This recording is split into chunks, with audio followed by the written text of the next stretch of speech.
ठीक है।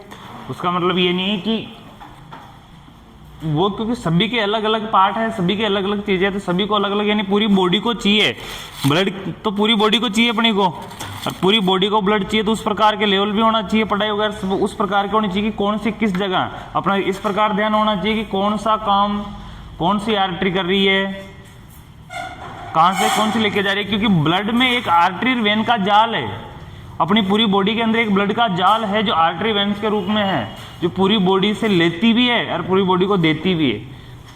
अब पूरी बॉडी में एक ही चीज तो नहीं बोल सकते कि वेन दे रही है आर्टरी ले, ये तो नहीं बोल सकते अपन, क्या बोलेंगे, उनको कुछ तो नाम दिया है। नर्व पूरी बॉडी में सप्लाई होती है, और नर्व की जो हेड ब्रांच है वो अपनी स्पाइनल कॉर्ड से होकर गुजरती है। नर्वस सिस्टम की जो हेड ब्रांच है, यानी कि सबसे बड़ी जो नर्व है वो कौन सी है, वो स्पाइनल कॉर्ड पे से गुजरती है। स्पाइनल कॉर्ड से गुजरने की वजह से ही एनेस्थीसिया दिया जाता है, जो स्पाइनल कॉर्ड पे ही दिया जाता है, क्योंकि पूरी बॉडी को सुन करना है। अब पूरी बॉडी को सुन करना है तो पूरी बॉडी को सुन करने के लिए किसको रोकना पड़ेगा, मेन ब्रांच को रोकना पड़ेगा। इसीलिए जो बेहोशी के इंजेक्शन दिए जाते हैं वो कहाँ दिए जाते हैं, रीढ़ की हड्डी पे, स्पाइनल कॉर्ड पर, रीढ़ की हड्डी पे दिए जाते हैं। तो वहां से क्या होता है कि पूरी बॉडी सुन हो जाती है, क्योंकि मेन नर्व वहां से निकलती है। और अपनी स्पाइनल कॉर्ड को और ब्रेन को जो फ्लूइड होता है, जो एक ऑयल का रूप में, डिटॉक्स का रूप में काम करता है, उसको क्या बोलते हैं, CSF, सेरेब्रल स्पाइनल फ्लूइड। क्या बोलते हैं उसको, सेरेब्रल स्पाइनल फ्लूइड। दोबारा से दोहराना, क्या बोलते हैं उसको, सेरेब्रल स्पाइनल फ्लूइड। जो सेरेब्रल यानी मस्तिष्क, स्पाइनल यानी स्पाइनल कॉर्ड, और फ्लूइड यानी नर्व, ठीक है। तो दोनों का मिलके कौन सा नाम होता है इसका, एफ, क्या होता है, सी, ठीक है। इस पे लिखना फर्स्ट ब्लड सप्लाई में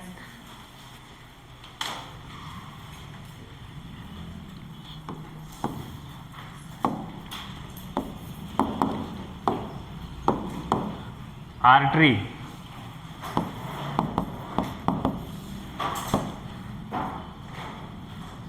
आर्ट्रियल,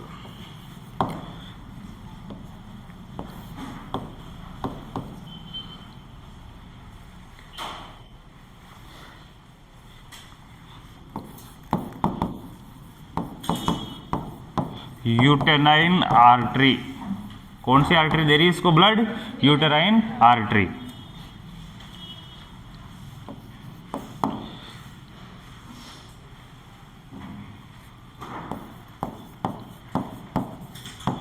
वेन्यूस, कौन सी वेन दे रही है,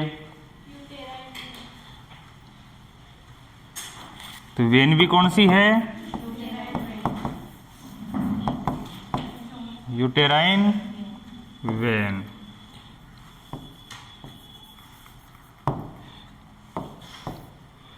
अब इनकी आर्टरी, इनकी वेन इसके नाम से पता चल रहा है, क्योंकि यूटेरस की है तो यूटेराइन दिया हुआ है, तो आर्टरी वेन ही नाम है, यूटेराइन है, तो इसकी खुद की एक ब्रांच होती है, खुद की एक आर्टरी होती है, खुद की एक वेन होती है, जो क्या काम कर रही है, सप्लाई का काम करती है, सप्लाई लेने का काम करती है। इसके अलावा नर्व, ब्लड सप्लाई के बाद हेडिंग लगाना, नर्व सप्लाई।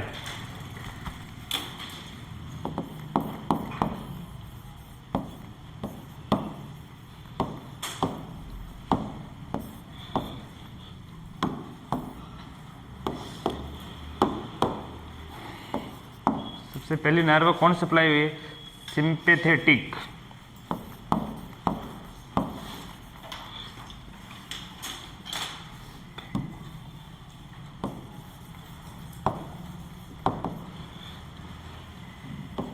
सिंपैथेटिक।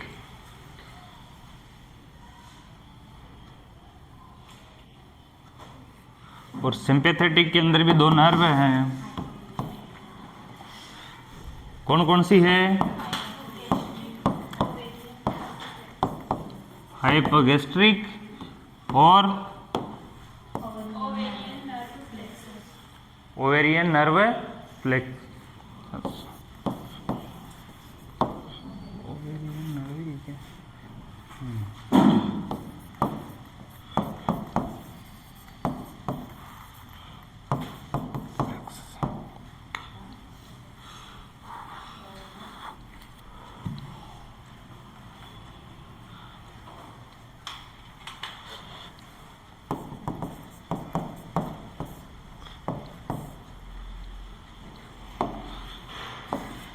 और सेकंड है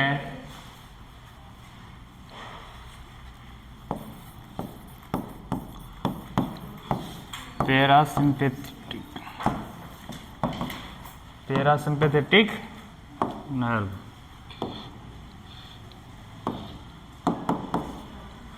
इसके अंदर कौन सी नर्व है? प्लेक्सिक नर्व है। ये तो प्लेक्सिक तो पहले पढ़ा था अपन, है ना?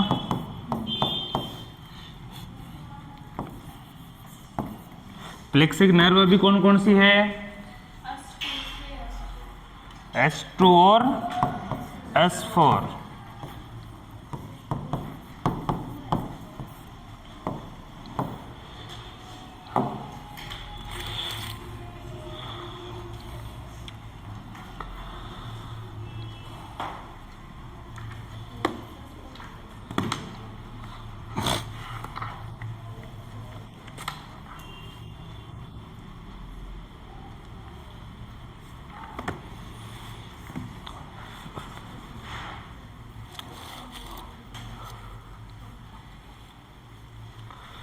तो ब्लड सप्लाई तो कौन कर रहा है इसको? यूटेराइन कैविटी को यूटेराइन आर्टरी, और ब्लड लेके कौन जा रही है डिस्ट्रीब्यूटेड? Uterine when. कौन लेके जा रही है?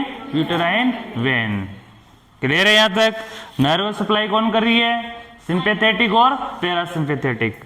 सिंपैथेटिक में कौन सी है? हाइपोगैस्ट्रिक और ओरियन नर्व प्लेक्सस। और पैरासिम्पैथेटिक में प्लेक्सिक नर्व है, S2 और S4। ठीक है, ये नाम है और नाम को समझने की जरूरत नहीं होती, नाम खुद एक समझा समझाया है, उसको याद करना पड़ेगा। और इस कदर याद करना पड़ेगा कि कभी भी वो सामने आ जाए तो आपको वो चीज़ समझ में आ जानी चाहिए। ठीक है, या नहीं आती है?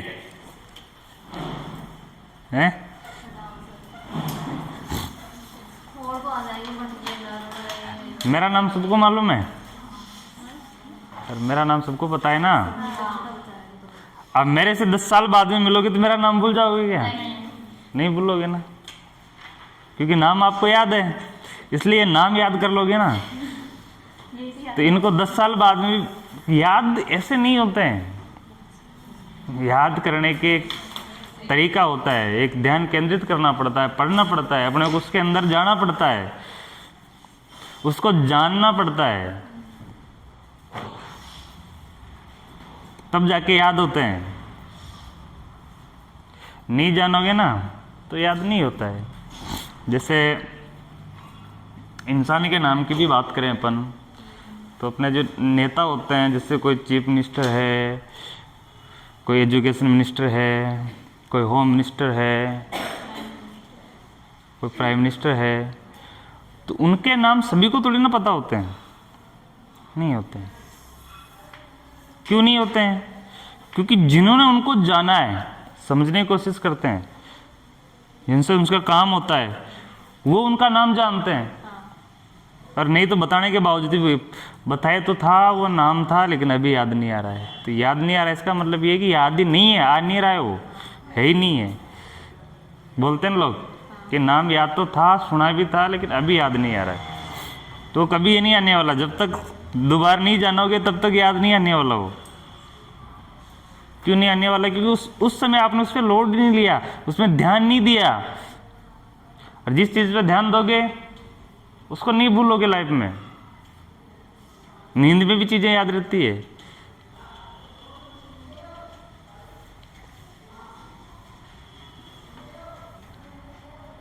एक व्यक्ति था जिसने मुझे एक चीज़ बोली थी कि जिस चीज़ में फोकस करते हो तो ध्यान उसी पे केंद्रित रखो। सोने का क्या है, 12 घंटे भी सोते हो ना तो कोई दिक्कत नहीं, सो।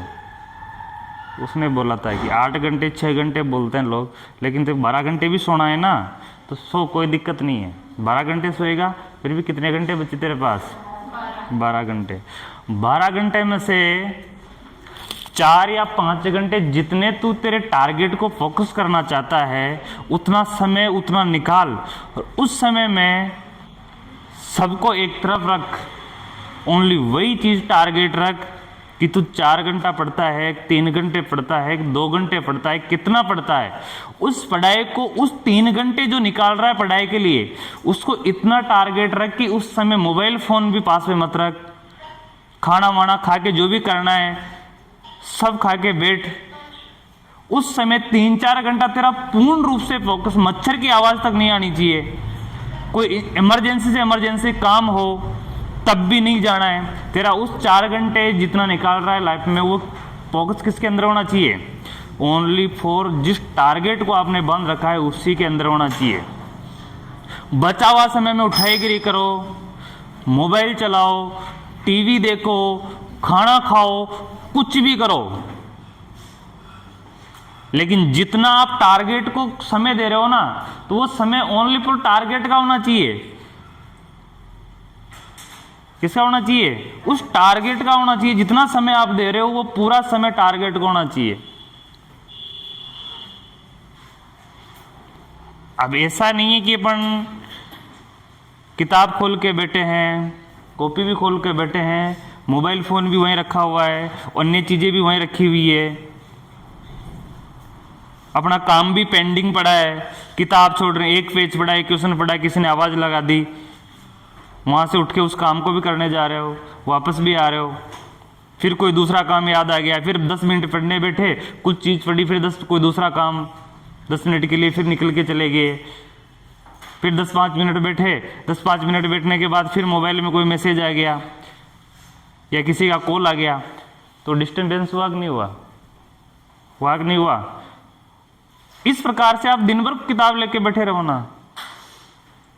इस प्रकार का जो मैंने बताया, दिन भर 24 घंटे किताब लेके बैठे रहो और शाम तक रिवीजन करना कि मैंने आज क्या पढ़ा है। दिन भर किताब को लेके बैठे रहना, इसी प्रकार डिस्टर्ब चलते रहना, और शाम को चिंतन करने का, अपने आप में स्मरण करना है कि आज मैंने पढ़ा क्या है। आपको कौन कौन चीजें याद आती है? कोई चीज याद नहीं आएगी। और जब ध्यान से पढ़ोगे, आधा घंटा भी ध्यान से पढ़ा आपने, उस आधे घंटे की चीज को ध्यान से पढ़ा है, तो 3 दिन बाद भी उसका चिंतन करोगे तो पूरी रील सामने आ जाएगी कि मैंने ये पढ़ा था। दिमाग में ऑटोमेटिक आ जाएगी। सोते सोते भी सोचोगे नहीं कि मैंने उस दिन पढ़ा था, ये टॉपिक मैंने देखा था, उसमें क्या था, तो ऑटोमेटिक उसके चित्र होगा तो चित्र समेत सामने आ जाएगा आंखों के। उसको कहते हैं स्टडी, क्योंकि जितना पढ़ा आपने पूरा ध्यान से पढ़ा है। अब होमवर्क भी अपन ही कर ले, होमवर्क करने को कभी पढ़ाई नहीं बोलते हैं, नोट्स बनाने को कभी पढ़ाई नहीं बोलते हैं।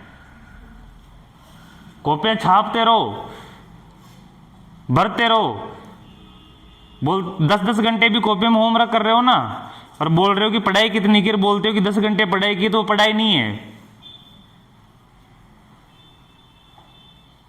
लिखना पढ़ाई में नहीं आता है, पढ़ाई में सिर्फ पढ़ना आता है। कौन चीज आती है? सिर्फ पढ़ना आता है। आपने पढ़ा कितना है?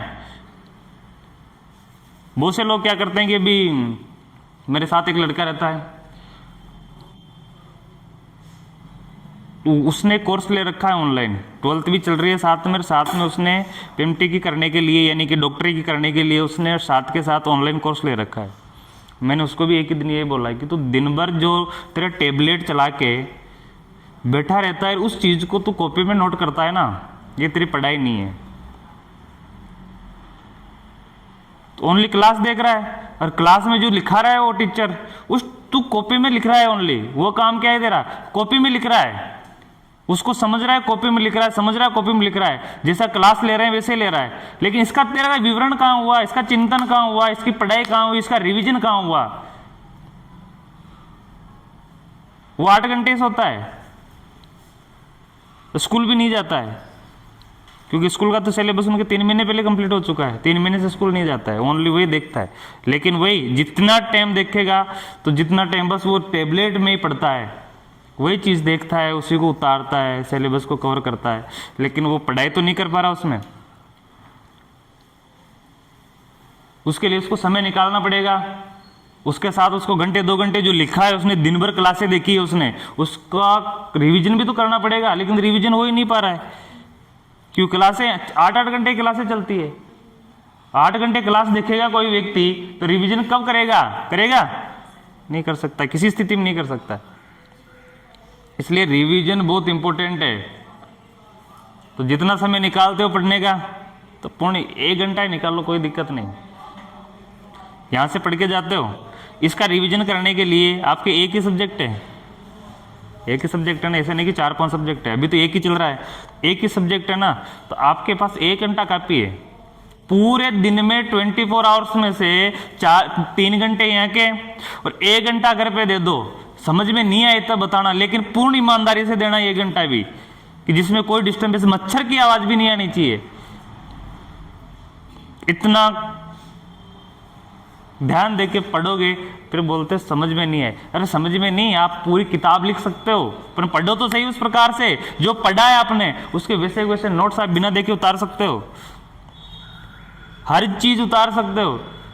ऐसा नहीं कि 5 घंटे पढ़ो, 10 घंटे पढ़ो, कोई जरूरत नहीं है। सिर्फ 1 घंटा रोज के पढ़ो, क्योंकि अभी आपके पास समय है, अभी आपके पास समय है। और समय कितना है? लगभग अभी आपके एग्जाम के अभी के टाइम के बीच में लगभग 280 दिन है। कितने दिन है? अक्टूबर नवंबर में पेपर आना है।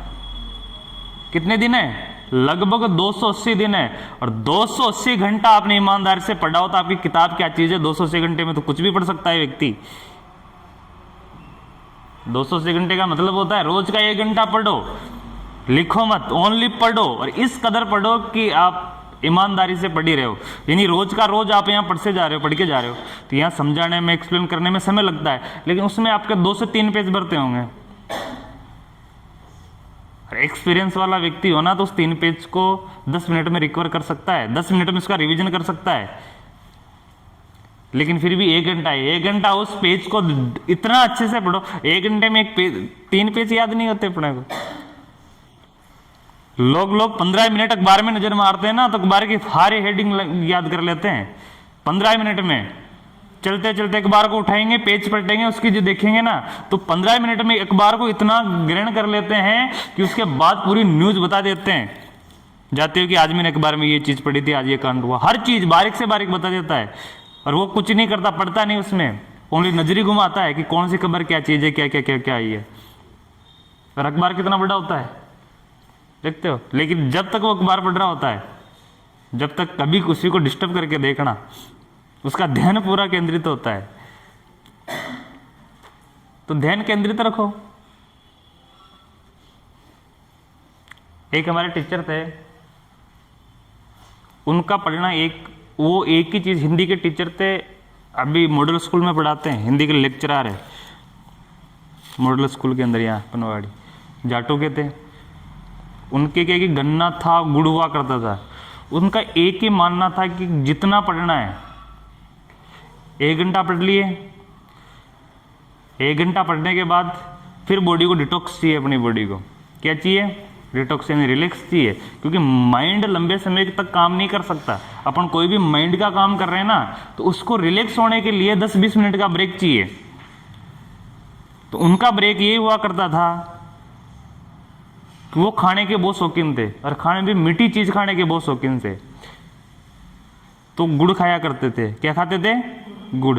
जैसे पढ़ाई की घंटा पर, उनको लगा कि थकान हो रही है, अब आंखें दर्द करने लग गई है, जाते थे आधे घंटे के लिए गुड़ खाना, खेलना कूदना, वापस आधे घंटे के बाद वापस आना पढ़ना, वापस घंटे भर पढ़ लिए, वापस अपने को थकान महसूस हुई। दिन भर काम यही होता था। और जब वो लगे टीचर, तब बेड वगैरह नहीं हुआ करती थी। 12th में टीचर हो गए थे वो। किसमें हो गए थे? 12th में ही टीचर हो गए थे, क्योंकि उस समय बेड रीड वगैरह कुछ नहीं थी जो अब करते हैं बेस्टिस वगैरह, उस समय ये चीजें नहीं हुआ करती थी। उन्होंने बीए बाद में की, हर चीज बाद में, क्योंकि स्टडी में इतना लेवल था उनका। तो अपने को रिलैक्स भी होना है। ऐसा नहीं कि अब 6 घंटे पढ़ रहे हो, एक ही जगह से उठो ही मत 6 घंटे तक, आपको कुछ भी याद नहीं रहने वाला है, कुछ भी याद नहीं रहेगा, कुछ भी याद नहीं रहेगा। रहता है? कुछ नहीं रहेगा। पढ़ना है, जैसे आधा घंटा भी आप टाइम दे पा रहे हो, तो पूर्ण आधा घंटा ईमानदारी से टाइम दो। उसके बाद रिलैक्स होने की जरूरत है। 10-20 मिनट किताब को साइड में रखो और पूर्ण किताब में मत घुसो, फिर बाहर निकल जाओ, उस जगह को छोड़ के निकल जाओ। वापस 10-20 मिनट घूम के अपना जैसे रिलैक्स माइंड हो गया, वापस आके ईमानदारी से मोबाइल को हाथ मत लगाओ, पढ़ने बैठ जाओ। और जब आपको भी एक पता है कि जब मोबाइल में घुस जाते, रिले देखने में लग जाते, 3 घंटे कैसे गुजर जाते पता चलता है? चलता है क्या? और रील में इस प्रकार से घुस जाते हो कि कोई घर वाला आवाज लगाता है तो सुनाई आती है? नहीं आती है। फिर और गाली वाली बकेगा ना वो, या झाड़ू वाड़ू फेंकेगी कोई माँ, तब जाके ध्यान आता है कि हाँ क्या हो गया था, तब जाके तो ध्यान आता है, नहीं तो ध्यान तक नहीं आता है। वो इसलिए आती है कि आप साइलेंट हो, दूसरे बोल रहे हैं। अब ज्यादा आवाज आती हो, कानों में रुई भर लिया करो, नहीं आएगी, बिल्कुल इतनी नहीं आएगी। एयरबड्स लगा लिया करो। हम तो हॉस्टल में पढ़े हैं, मैं खुद हॉस्टल में पढ़ा हूँ, और एक हॉस्टल में एक रूम के अंदर 12-12 रहते थे। और हॉस्टल के वातावरण आप जानते हो, गवर्नमेंट हॉस्टल का वातावरण क्या होता है? कोई पढ़ने नहीं देता, कोई पढ़ता है। ऐसा 2 पढ़ रहे हैं तो 10 कूद कर रहे हैं, उछल कूद कर रहे हैं, ऐसा सिस्टम होता था। किसको मना करें? मना भी नहीं करते। किसको मना करें? नहीं करते। और कोई पढ़ रहा हो तो उसको पकड़ के खींच के ले जाते थे खेलने, पकड़ के खींच के ले जाते थे, ऐसा सिस्टम होता था। एयरफोन लगा के पढ़ते थे हम, एक दूसरे की आवाज कानों तक। जो ये कोई पढ़ रहा है ना, जैसे 12 के 12 एक ही रूम पे बैठे हो आप, तो 12 के 12 पढ़ोगे ना, तब भी वो गणमण गणमण गणमण की आवाज चलती रहती है, तो डिस्टर्ब होते नहीं होते। और उस समय तो मैथ के सवाल, फिजिक्स, केमिस्ट्री हुआ करते थे हमारे, तो हम एयरफोन लगाते थे बिना गानों के, सिर्फ एयरफोन कानों में होता था, जिससे आवाज नहीं आती थी एक दूसरे की। आती है पर इतनी नहीं आती है जितना डिस्टर्ब आप नॉर्मल हो रहे हो उतना नहीं होते हो। और फिर अपनी कॉपी में घुस जाओ। पढ़ने वाला कोई भी तरीका निकाल सकता है, पढ़ने वाला कोई सा भी तरीका निकाल सकता है। अगर उसको पढ़ना ही है तो वो छत में जाके बैठ सकता है। बहुत से लोग गांव में जो 10th की जो पढ़ाई करते हैं ना, वो खेतों की जो मेर पे वो जो पेड़ नहीं होते क्या, उनकी छाव में जाके पढ़ते हैं गर्मी के दिनों में, क्योंकि घर पे उनको डिस्टर्ब होता है। और ना कोई गांव में लाइब्रेरी है। मैंने खुद ने देखे हैं जिनको काम वर्क का जो टाइम होता है ना, वो घर पे नहीं बैठा रहता, वो अपने खेत कुएं पे, हर कुएं पे एक पेड़ में जरूर मिलता है। जहाँ कुआं है वहाँ एक पीपल या नीम का पेड़ जरूर मिलेगा आपको। ऐसे पेड़ मिलते हैं, तो पेड़ों की छाव में वहां चल जाया करते थे। जो खेलना कूदना का खेलना कूदना, और पढ़ने का पढ़ना होता था। बड़े बड़े बेड थे, मैं खुद झूला रखता था, वो लेटने वाला झूला नहीं होता क्या, सोने वाला झूला, 200-150 रुपये का आता था, जाली वाला। और हमारे क्या है कि जहाँ वो स्थान था वहाँ पे क्या है कि 3-4 पेड़ एक साथ ही थे, ऐसे ऐसे नीम के पेड़ थे, उसमें रस्सी से झूला लटका के बीच में लेटा लेटा पड़ता था दिन में। वो के समय निकालना पड़ता है, नहीं तो गर्मी में कोई कुआं पे जाके नहीं देखता है, अपने खेतों की तरफ कोई नहीं देखता, लू चलती है। वो अब समय अपने को निकालना पड़ता है। पढ़ने वाला कुछ भी कर सकता है, मैं जानता हूं, पढ़ने वाला कुछ भी कर सकता है। हमारे नदी है गांव में, मेरी खुद की बता रहा हूं, दूसरे की मैं नहीं बता रहा। नदी है गांव में, दीपावली का होमवर्क मिलता था, इंजन चलता था वो, जिससे मैं वो क्या है कि पाणत वाणत करने के लिए, वो क्या नाम है बोलते हैं अपन, फसल वसल बोने के लिए रेलनी वेलनी चलती रहती थी, तो इंजन चलते थे, तो इंजन की रुकवाई के लिए एक व्यक्ति को बैठा रहना पड़ता था, क्योंकि इंजन में कोई भी दिक्कत हो सकती है। तो नदी के बीच में जो टापू होते थे ना, अगल बगल पानी, बीच में टापू में बैठ के पढ़ते थे। ये देखो आप, वो किताबें, दीपावली का होमवर्क नदी के बीच में होता था हमारा। तो पढ़ने वाला, पढ़ने की टेंशन होनी चाहिए, शर्म होनी चाहिए। आज का अपन आज नहीं पढ़ा ना, तो अपने को टेंशन होनी चाहिए कि आज का अपन ने रिवीजन नहीं किया, तो अपने माइंड में टेंशन होगी, अपन फिर उसको रिवीजन करने बैठेंगे तो अपना माइंड इसलिए। और अपन जैसे ऊपरले मन से पढ़े तो ऊपरला मन की बात जानते हो सारे आप, मन होना चाहिए। टेंशन होनी चाहिए कि 2 दिन का मेरे होमवर्क इकट्ठा हो गया है, 2 दिन से मैं कॉलेज नहीं गई तो मेरा होमवर्क इकट्ठा हो गया है, तो इसको कैसे पूरा करना है, कैसे रिकवर करना है, कहाँ से समझना है, कौन से स्टूडेंट को कॉल करके नोट्स लेने हैं, वो अपनी टेंशन होनी चाहिए। अरे नहीं रे देख लेंगे फिर, कोई बात नहीं, खाली पेज छोड़ तड़का दूसरा ले ला, तो वो खाई ना हो, फिर कुछ नहीं हो सकता उसका। ये सोच लो कि कोई बात नहीं, खाली पेज छोड़ लेंगे, बाद में समय मिलेगा करते रहेंगे और आगे से पढ़ना स्टार्ट कर देंगे, उसका कुछ नहीं हो सकता लाइफ में, क्योंकि उसको उस चीज की टेंशन नहीं है। और जो टेंशन रखता है वो पढ़ेगा हमेशा, जो टेंशन रखेगा उसकी चिंता रखेगा कि अपने को ये करना है, इतना रिकवर करना है, उस पर लोड लेके चलेगा, और जब वो उसको करने बैठेगा तो पूरे ध्यान के साथ करेगा, तो उसको याद भी ज्यादा रहेगा। अब आप नोटिस ही नहीं करोगे तो याद कहां से रहेगा? अभी नोटिस ही नहीं करोगे तो याद कहां से रहेगा? मैंने मेरे लाइफ में आधे दिन तक नोट्स नहीं बनाए, बीएससी नर्सिंग तक के नोट्स नहीं बनाए मैंने, एक कॉपी तक नहीं बनाई, नोट्स कभी नहीं बनाता था मैं, क्योंकि नोट्स बनाने में कितना समय जाता है। गाइड लो, रफ कॉपी लो, ओनली रिवीजन ही करो, पढ़ो।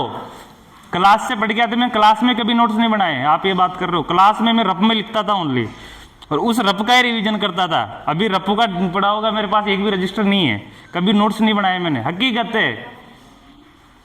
क्योंकि नोट्स बनाऊंगा मैं, जमा जमा के लिखूंगा, उनकी श्रृंगार करूंगा, तो उसमें बहुत समय जाएगा। अभी जाएगा नहीं जाएगा, अभी जानते हो। क्लास में पढ़ो, रफ कॉपी में उतारता था और उस रफ कॉपी का रिवीजन करता था, क्योंकि कॉपी चेक करवाने का कभी सिस्टम था ही नहीं। हमारे तो टीचर भी ऐसे मिले हमें, वास्तव में ऐसे टीचर थे कि किन्होंने होमवर्क की कॉपी चेक नहीं की आध दिन तक की, होमवर्क के लिए बोला ही नहीं, उन्होंने ये किया कि पढ़ो। 11th 12th के अंदर भी टीचरों ने ये बोला था कि होमवर्क का कोई लोड नहीं है, कॉपियां कोई चेक करने वाला, ओनली पढ़ो, आपको न्यूमेरिकल सोल्व करना आना चाहिए। अब टीचर हमारे ऐसे भी थे जो बोर्ड पे खड़ा कर देते थे फिजिक्स के न्यूमेरिकल सोल्व करने के लिए, तो बोर्ड पे सोल्व कर देते थे, तो टीचरों को क्या लोड, क्यों किताब कॉपी देखेंगे हमारी वो। तो पढ़ाई होनी चाहिए, कॉपी के नोट्स कोई नहीं देखने वाले, ठीक है। तो पढ़ने का तरीका अपने आप में निकालो और पढ़ो। इसके लिखना फंक्शंस,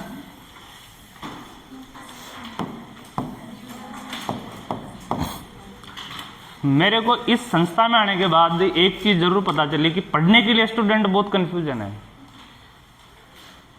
आज से नहीं, मैं जब से इनसे पढ़ा रहा हूं तब से पता चला कि पढ़ने के लिए इतने कंफ्यूज है कि याद नहीं होता है, समय नहीं निकल रहा है, पढ़ नहीं पा रहे हैं, पढ़ते हैं लेकिन ऐसा नहीं हो रहा है, वो नहीं है। अभी किसी को फॉलो मत करो, अपना खुद तजुर्बा निकालो, याद जरूर होता है। दिमाग सबके पास भगवान ने बराबर दिया है, किसी को बड़ा छोटा नहीं दिया।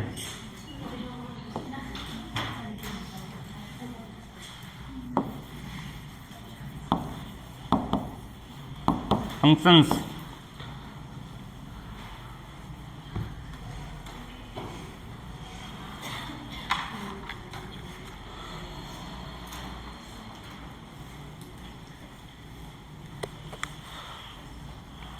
अब किसके फंक्शंस पढ़ रहे हैं अपन? यूटेरस के, तो इसमें लिख लो यूटेरस।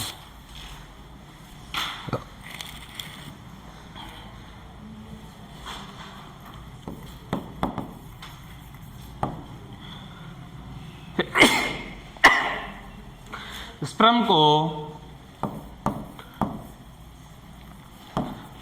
को सर्विक्स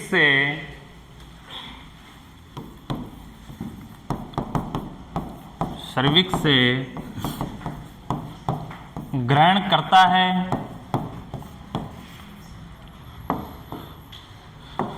और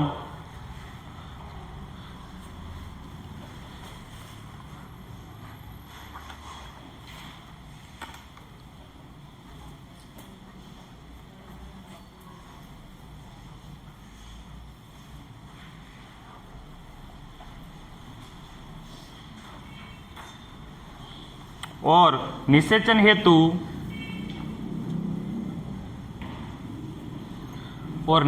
हेतु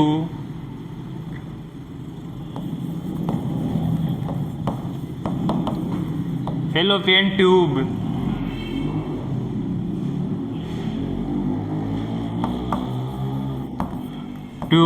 तक पहुंचाता है, पहुंचाने का काम करता है,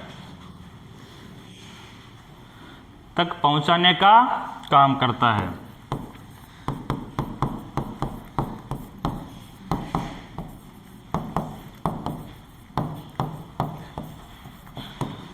तो यूट्राइन कैविटी का सबसे पहला काम क्या है? यूट्रस का सबसे पहला काम है कि स्पर्म को सर्विक्स से ग्रहण करना, क्योंकि वेजाइना में जो स्पर्म निकलेंगे तो कौन से हिस्से में निकलेंगे? ऊपर वाले हिस्से में, सर्विक्स वाले हिस्से में। तो सर्विक्स से क्या करता है यूटेरस? अपने अंदर क्या लेता है? स्पर्म लेता है, और स्पर्म को क्या करता है? फैलोपियन ट्यूब तक पहुंचाने का काम करता है। किसके लिए? निषेचन के लिए, फर्टिलाइजेशन के लिए। किसके लिए? फर्टिलाइजेशन के लिए। सेकेंड वर्ग क्या है इसका?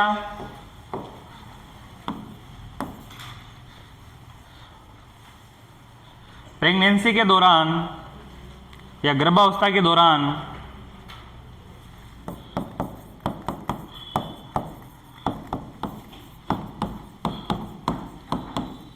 गर्भावस्था के दौरान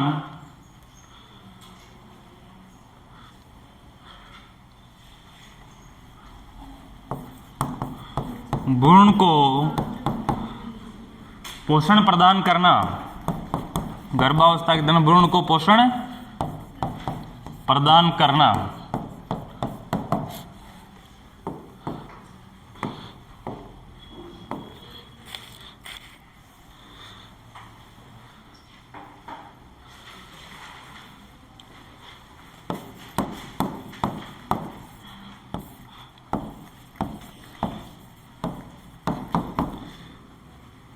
परिपक्व फीटस को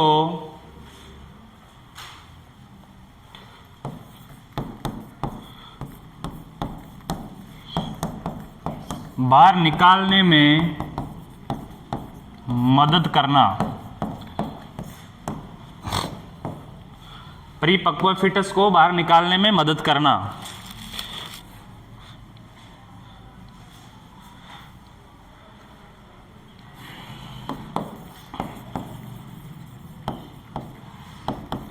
प्रेगनेंसी के दौरान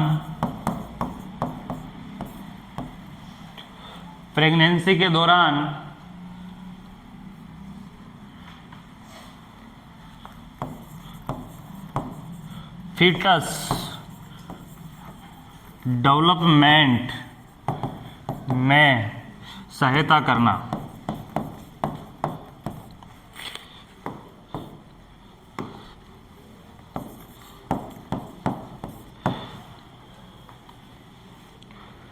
प्रेगनेंसी के दौरान फीटस डेवलपमेंट में सहायता करना।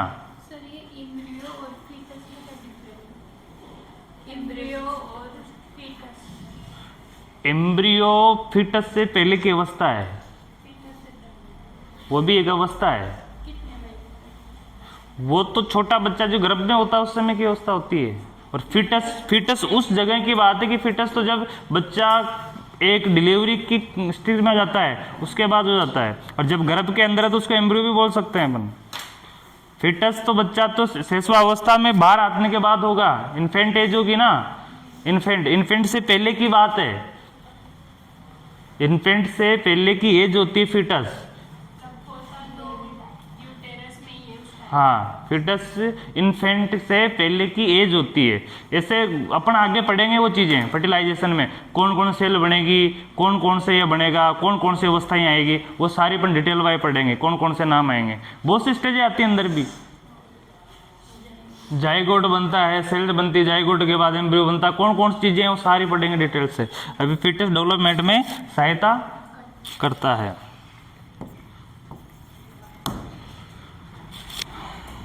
ये तो हो गया इसका फंक्शंस। अब हेडिंग लगाना, मेन हेडिंग है अपनी थर्ड वाली, फैलोपियन ट्यूब और ओविडक्ट।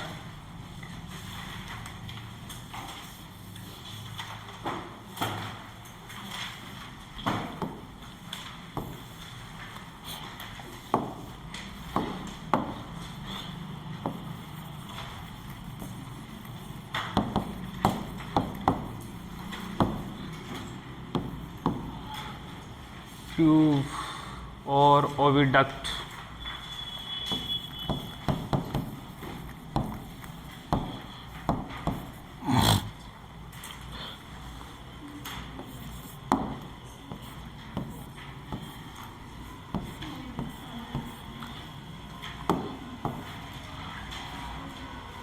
ओविडक्ट फ्लूपिन ट्यूब का ही एक नाम है, क्योंकि ओवरी से जो अंडा निकलता है, ओम निकलता है, वह कहाँ रहता है? फ्लूपिन ट्यूब में रहता है। उसका एक पार्ट को बोलते हैं ओविडक्ट, जहाँ वह रहता है। ठीक है, और इसको हिंदी में क्या बोलेंगे? अंडवाहिनियाँ या अंडवाहिनी। इसकी संख्या में 2 होती है, इसको क्या बोलते हैं? इसको अंडवाहिनियाँ, यानी कि बहुवचन बोलते हैं। और ये संख्या में कितनी होती है? 2। और दूसरी चीज कि एक टाइम पे एक ही काम करती है। ओवरीज भी एक टाइम पे एक ही काम करती है। ऐसा नहीं कि ओवरी से अंडे दोनों में एक साथ परिपक्व हो रहे हो, नहीं होते हैं। अगर दोनों परिपक्व अंडे एक साथ हो रहे हो ना, तो हर बार क्या हो? ट्विंस हो। हर बार कौन सी स्थिति हो? ट्विंस की स्थिति हो। क्यों? क्योंकि दोनों में अंडे परिपक्व हो तो दोनों में फर्टिलाइजेशन एक साथ तो हो सकता है। इसलिए एक ही ट्यूब, एक ही ओवरीज एक समय पे कार्य करती है। इसलिए जो अधिकतर ट्विंस होते हैं, वो एक ही जाइगोट से बनते हैं।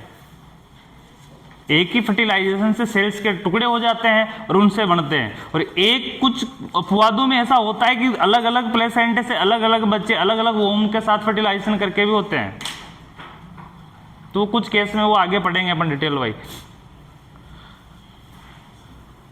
तो किसकी बात हो रही है? फ्लूपिन ट्यूब की बात हो रही है। तो फ्लूपिन ट्यूब का चित्र आपने देखा हुआ है? देखा हुआ है या नहीं देखा हुआ? देख लिया?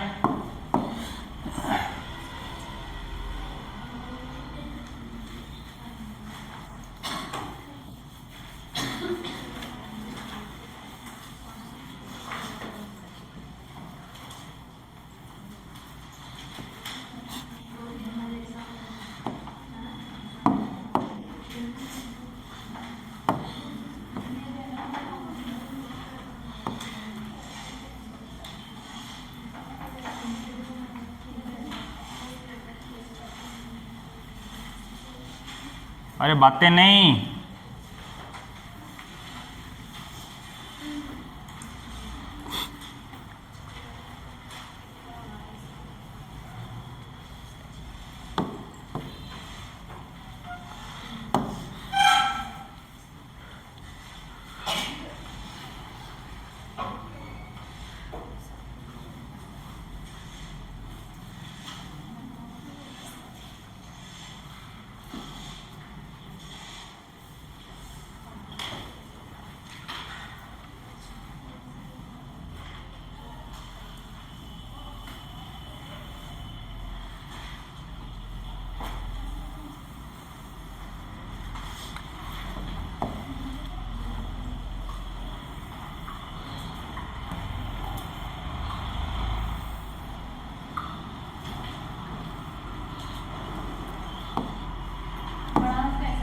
बनाना है। जहां से ये जुड़ा हुआ है वहां का जो ये पार्ट है, इसको बोलते हैं, क्या बोलते हैं इसको? Intermuscular part. क्या बोलते हैं इस वाले को?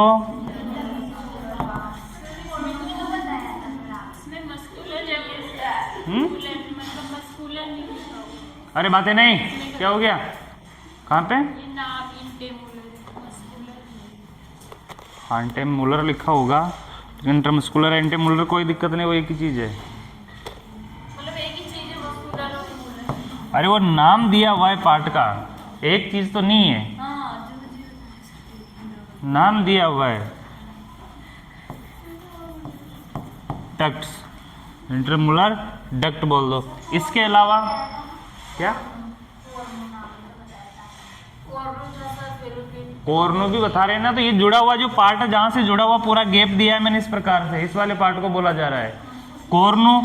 कोर्नो भी लिखाएंगे अभी, रुको, सारे नामकरण हो जाएंगे, अभी लिखते जाओ।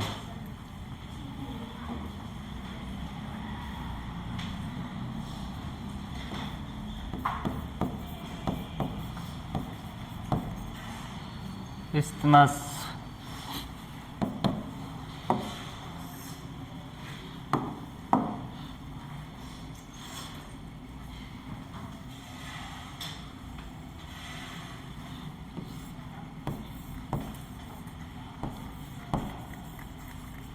एम्पुला,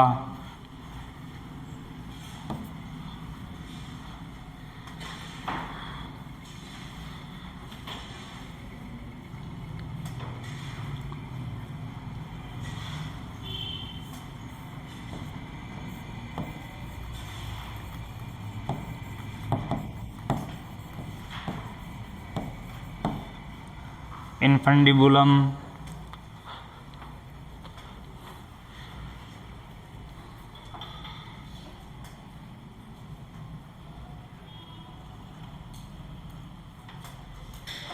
जो कॉर्नु बोला था अपन ने, कॉर्नु तो जहां से ये बार की स्ट्रक्चर नजर आ रही है इसकी किनोर से, उस इस वाले हिस्से को बोला था अपन ने कॉर्नु।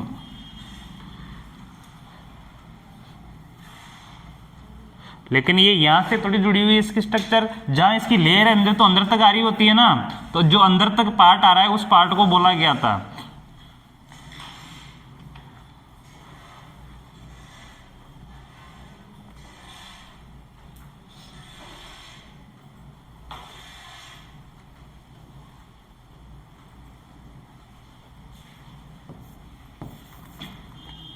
बाहर वाले पार्ट को बोलेगा फिम्ब्रियो, फिम्ब्रिया।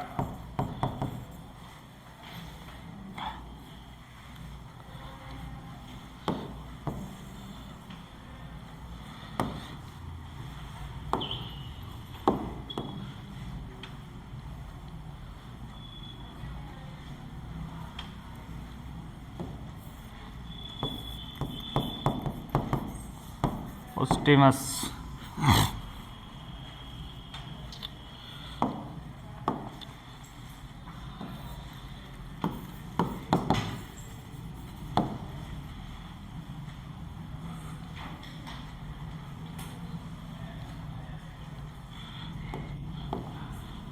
इसको इस एक साइड को तो बनाओ तो बना लो, नहीं तो कोई इसका जरूरत नहीं है, अपने को एक तरफ वाला ही देखना है,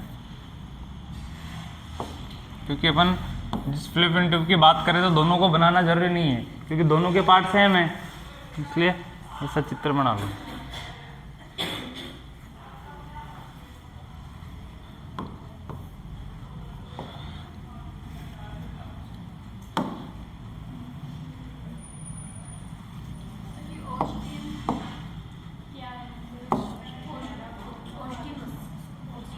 फिम्ब्रियो के जो ऊपर वाले स्ट्रक्चर होते हैं, ऊपर वाली संरचना होती है, यानी कि इसी प्रकार का ऊपर अंदर जो चीजें होती है उसी को बोलते हैं ओस्टेमस।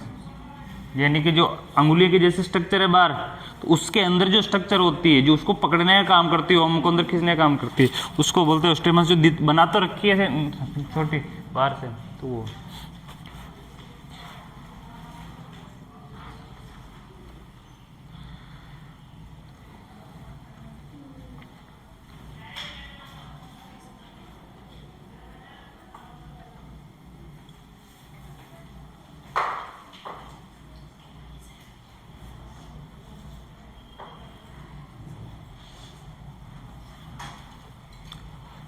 फंडिबुलमस नहीं है, बुलम ही है।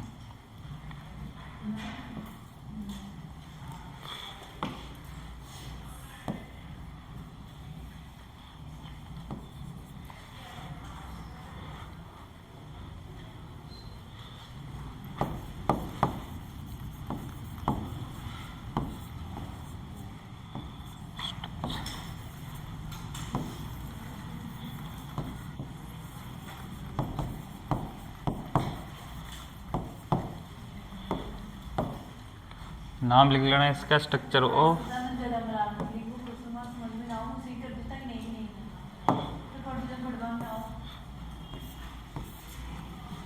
तो मैंने पहले बोला होगा कि जो मीनिंग समझ में नहीं आता उसके बारे में पूछ लिया करो।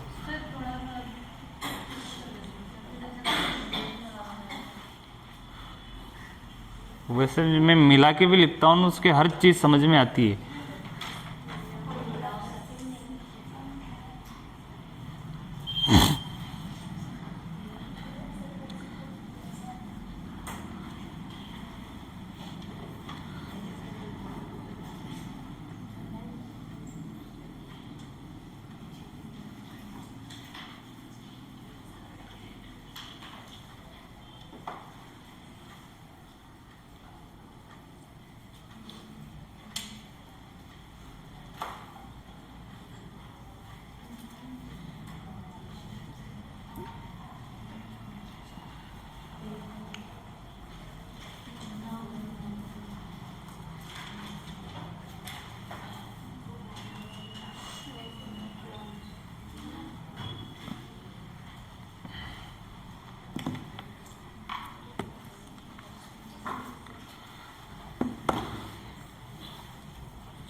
बना लिए? सभी ने बना लिए?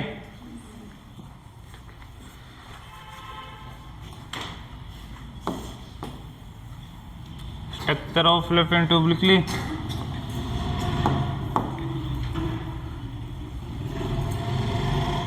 अब इसके अंदर लिखना फिलोपियन ट्यूब के अंदर की क्या होती है। फिलोपियन ट्यूब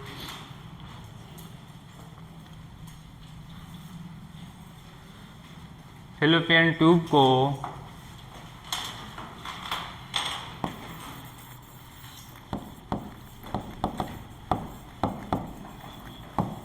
को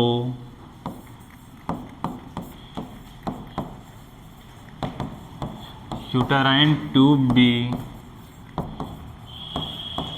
कहते हैं।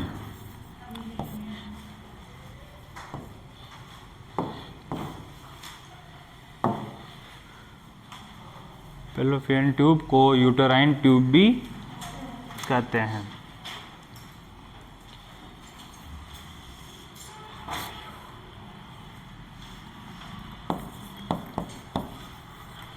इसकी लगभग लंबाई 10 सेंटीमीटर होती है। कितनी होती है? 10 सेंटीमीटर होती है। अंडरलाइन कर लेना।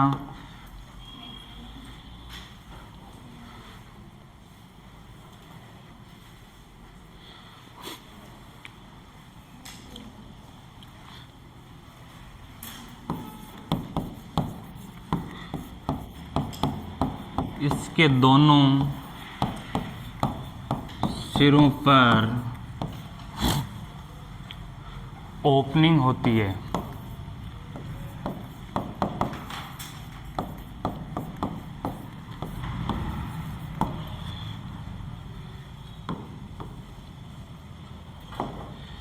इसके दोनों सिरों पे क्या होती है? ओपनिंग होती है, यानी कि दोनों तरफ से खुली होती है। एक तरफ किससे जुड़ी हुई है? यूटेराइन कैविटी से। एक तरफ किससे जुड़ी हुई है? ओवरी से। ओवरी के पास वाला भाग है जो क्या करता है? ओम को अंदर करता है।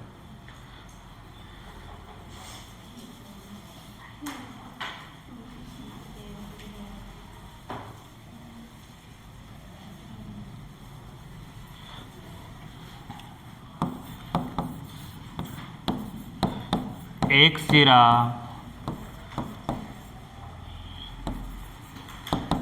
यूटेराइन कैविटी में खुलता है, उसे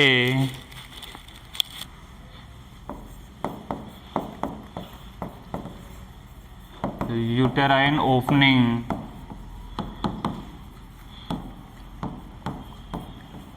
कहते हैं। क्या कहेंगे उसे? Uterine opening.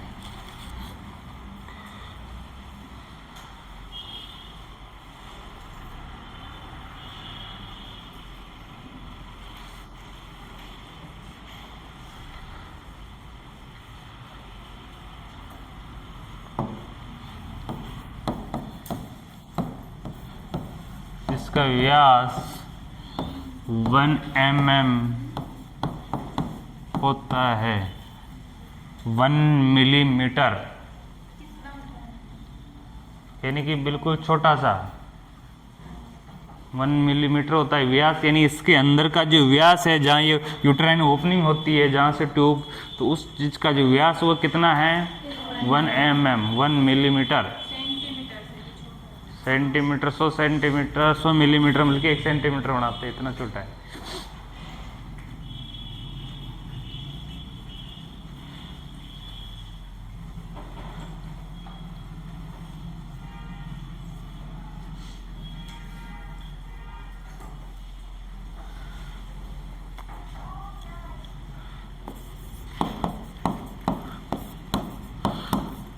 दूसरा सिरा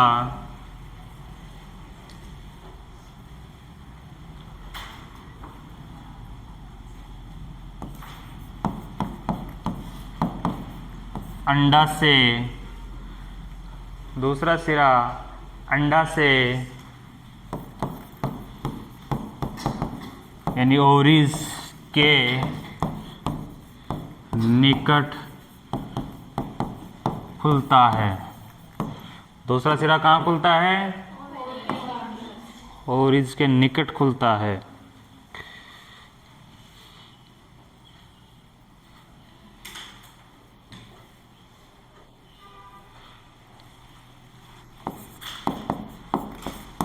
इसे पेल्विक ओपनिंग या एब्डोमिनल ओपनिंग कहते हैं। नहीं, एब्डोमिनल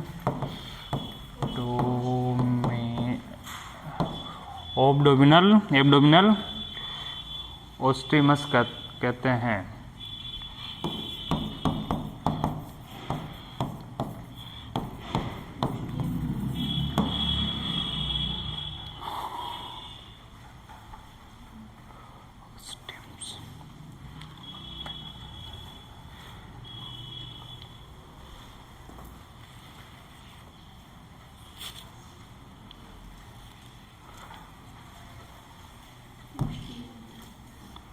ओस्टिन से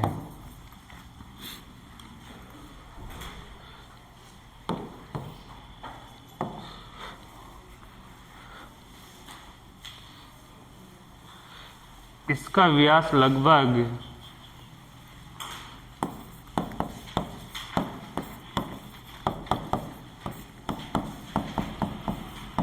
इसका व्यास लगभग 2 मिलीमीटर होता है। यानी कि अंदर वाला भाग है वो तो 1 mm है और जो बाहर वाला भाग है वो कितना है? 2 mm। इसका व्यास यानी इसका घेराव अंदर का। और अगर व्यास नहीं बोलेंगे, इसको त्रिज्या बोलेंगे तो क्या बोलेंगे? त्रिज्या। नाम पड़ा है?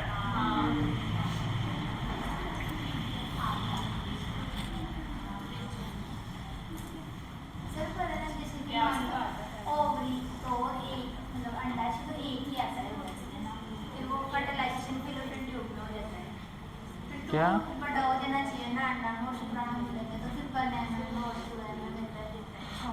नहीं, क्यों बड़े हो जा रहे? बातें नहीं, क्यों बड़े हो जाएंगे वो? अरे तो ओम तो बिल्कुल बारीक होगा। ओम पे एक सेल आएगी, एक सेल आती है, ओम की सेल आएगी, बिल्कुल बारीक होती है, नागण्य स्थिति में होती है, जो अपने को अपनी आंखों से भी नजर नहीं आती है, लगभग इतनी बारीक होती है। ठीक है, वो सेल आएगी।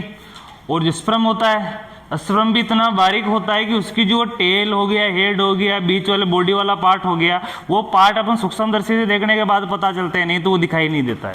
इतनी बारीक सेल होती है, अपन नॉर्मल आंखों से उसको नहीं देख सकते, इतना बारीक होता है। तो उसको mm हो या उससे भी छोटा, उससे क्या फर्क पड़ता है? वो बारीक इतना है।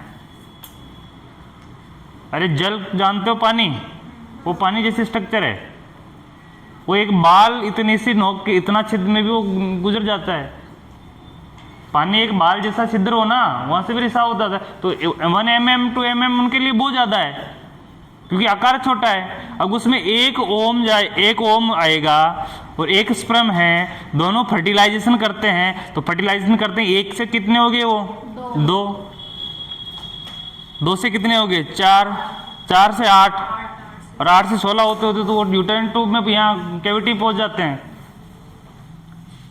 तो उनका तो वो बारीक शरीर धीरे धीरे बनते हैं, वो तो बारीक है, इसलिए mm छोटी चीज है।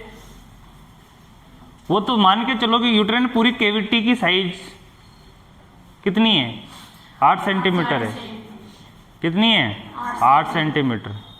उसकी टोटल चौड़ाई कितनी है? 5 सेंटीमीटर। अब 5 सेंटीमीटर का मतलब ये इतना 2 इंच। तो कितनी की चौड़ी है यूटेरिन कैविटी? सिर्फ इतनी की चौड़ी है, 2 इंच चौड़ी है। 2.5 सेंटीमीटर का 1 इंच होता है? होता है नहीं होता है? होता है। तो 5 सेंटीमीटर है तो 2 इंच हुए, तो 2 इंच की साइज लगभग यही होती है। ठीक है, और उसकी मोटाई कितनी है 1.2.5 सेंटीमीटर, बनी इतनी सी मोटाई है। कितनी सी मोटाई है, बिल्कुल हल्की मोटाई है। तो वो तो अपने को पढ़ने में नजर आ रही है कि वो बड़ी चीज है, लेकिन वो बड़ी नहीं है। उसका अस्तित्व इतना है कि क्योंकि मसल्स की बनी हुई प्योर मांस का टुकड़ा है, फिर भी उसका वेट कितना है 50 से 80 ग्राम। अब 50-60 ग्राम अपनी अंगुली बाहर निकल जाए उससे, काट के डाल के देखना कभी वेट इसका। तो अपनी ये भी जब बड़ी है, बिल्कुल मांस का टुकड़ा है ना, गीला है, मस्कुलर है, तो भारी होना चाहिए। तो भारी है तो कितना क्या हो 50 ग्राम, 50 ग्राम आप 50 से 80 ग्राम इसके अंदर बच्चा है ना। इतनी छोटी स्ट्रक्चर है, कितनी छोटी स्ट्रक्चर है, इतनी छोटी स्ट्रक्चर है वो। लेकिन जैसे इसमें सेल्स आएगी, सेल्स बनेगी, तो प्लेसेंटा स्टार्टिंग में प्रत्यारोपित होगा, उसके बाद धीरे धीरे इसकी ग्रोथ होना प्रारंभ हो जाती है। और इसकी ग्रोथ होना प्रारंभ हो जाएगी, जो आगे पढ़ेंगे कैसे ग्रोथ होती है। और इसकी ग्रोथ होना प्रारंभ हो जाएगी तो इसका धीरे धीरे इसका वेट कितना हो जाता है 800 से 1 किलो के बराबर। यूट्राइन कैविटी का वेट कितना हो जाता है 800 से 1 किलो के बराबर, कितना बड़ा हो जाता है। फिर बाद में ग्रोथ होती है। तो आप जो पढ़ रहे हो अभी वो बिल्कुल छोटी चीज है, 50 से 80 ग्राम की चीज है, तो उसमें एमएम भी बड़ा है, ये सोचो।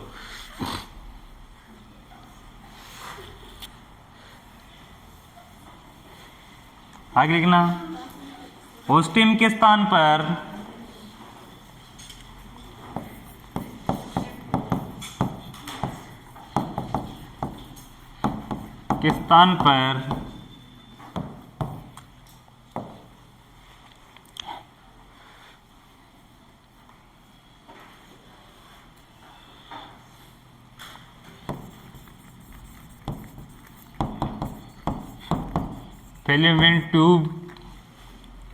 फैलोपियन ट्यूब में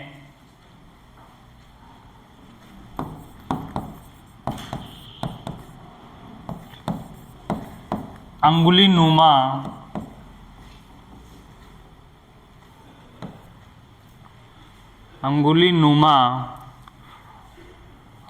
को क्या बोला था अपने इसमें,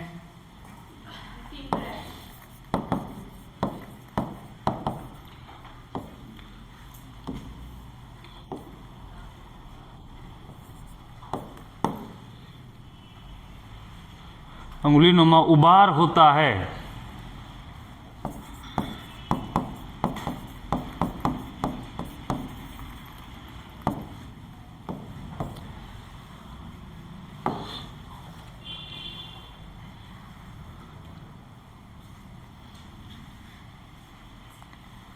जिसे, अरे बातें नहीं, फेम्ब्रिक कहते हैं।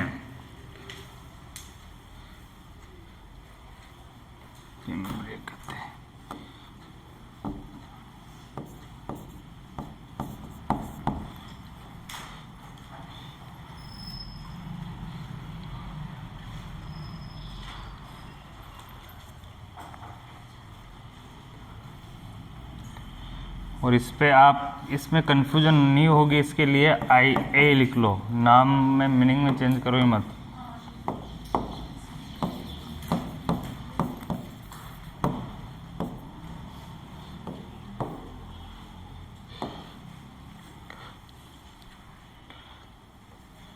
ये तो हो गई इसकी लैंग्वेज, परिभाषा समझ सकते हो, इसका इंट्रोडक्शन समझ सकते हो। क्या हो गया ये, इसका इंट्रोडक्शन।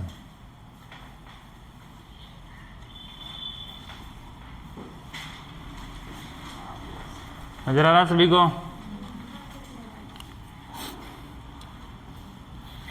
इंट्रोडक्शन में क्या लिखा हुआ है, इसको क्या कहते हैं यूटेराइन ट्यूब। फैलोपियन ट्यूब का दूसरा नाम क्या है, यूटेराइन ट्यूब भी इसको कहते हैं। इसकी लगभग लंबाई 10 सेंटीमीटर होती है। इसकी लगभग लंबाई कितनी होती है 10 सेंटीमीटर होती है। इसके दोनों सिरे पर ओपनिंग होती है, यानी कि ये खोखली ट्यूब है। कैसी ट्यूब है, खोखली, नली के रूप में। तो दोनों सिरे में क्या होती है, इसकी ओपनिंग होती है। ठीक है, इसका व्यास, जो ओपनिंग होती है जो यूटेराइन कैविटी में खुलती है, वो कौन सी ओपनिंग कहलाती है? यूटेराइन ओपनिंग कहलाती है। कौन से कहते हैं? Uterine opening. और इसका व्यास कितना होता है? 1 सेंटीमीटर, 1 mm, 1 मिलीमीटर। कितना होता है? 1 मिलीमीटर। दूसरा सिरा अंडा से ओवरीज के निकट खुलता है, जिसको किससे बोलते हैं? पेल्विक ओपनिंग या एब्डोमिनल स्टिमस कहते हैं। इसका व्यास कितना होता है? 2 mm। कितना होता है? 2 mm। स्टिमस के स्थान पर क्या होती है? फिलिपियन ट्यूब की अंगुली नुमा स्ट्रक्चर होती है, जिसे क्या बोलते हैं? इम्ब्रियो। ठीक है, कंप्लीट है यहां तक। अब लिखना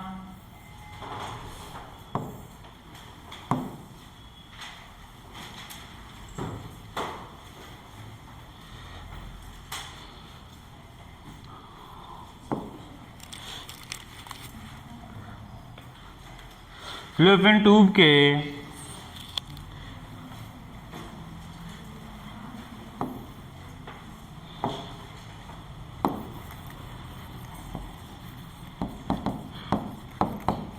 फिलिपियन ट्यूब के मुख्य 4 भाग होते हैं। कितने भाग होते हैं इसके? 4 भाग होते हैं। फिलिपियन ट्यूब के मुख्य 4 भाग होते हैं।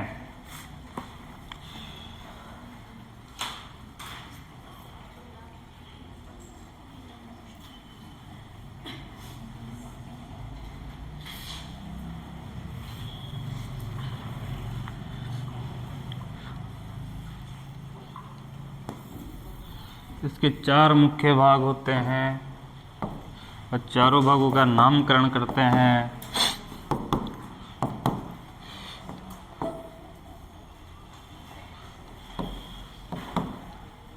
कितने भाग है टोटल? 4। पहला है इंटरमोलर, या इसको इस नाम से जानते हैं इंटरस्टाइनल।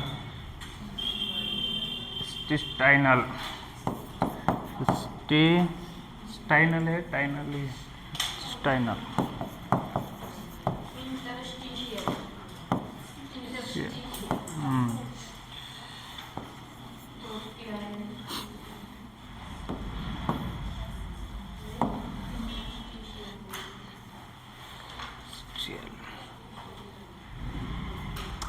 सेकंड भाग कौन सा है?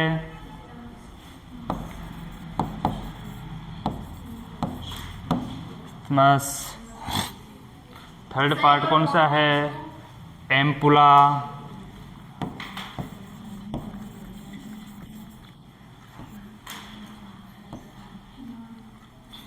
लास्ट कौन सा है? इनफंडिबुलम।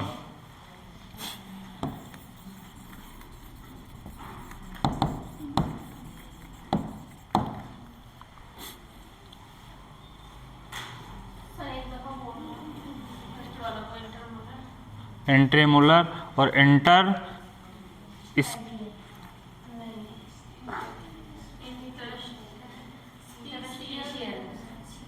सीएल तो आएगा ही नहीं, क्योंकि सी है ही नहीं उसमें। हाँ, हो जाता है सेल भी, टी आई एल को बोल सकते हैं, बोल सकते हैं। अरे कोई दिक्कत नहीं, तो दोनों नाम याद रखना जरूरी है, लेकिन उसमें से जो बोलना है वो एक बोल लो। नाम तो इस लिखवाए तो इसलिए है क्योंकि दोनों का ध्यान तो होना चाहिए, क्योंकि एग्जामिनर कौन से नाम से पूछ रहा है? वो तो इंग्लिश है, इंग्लिश को इतनी इजी समझ में आता तो बहुत भारी थी।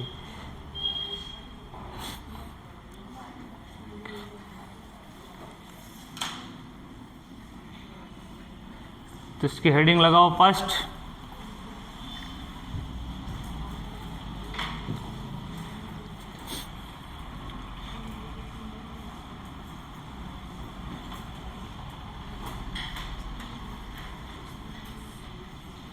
इसमें लिखना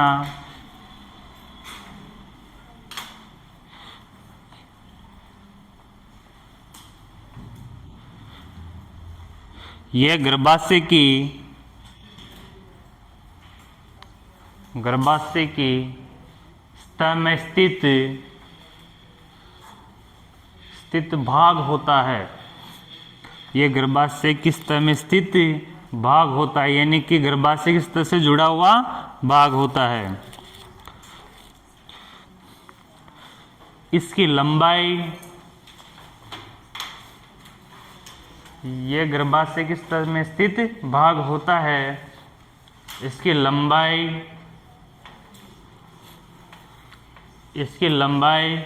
1 सेंटीमीटर, इसकी लंबाई 1 सेंटीमीटर एवं इसका व्यास लगभग 1 mm होता है। इसकी लंबाई कितनी है? 1 सेंटीमीटर। इसका व्यास कितना है? 1 mm। ठीक है, आगे देखना।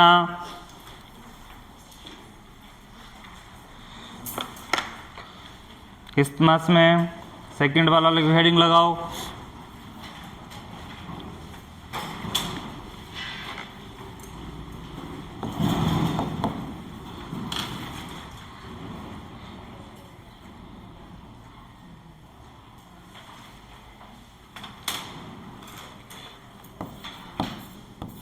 ये यूटेरस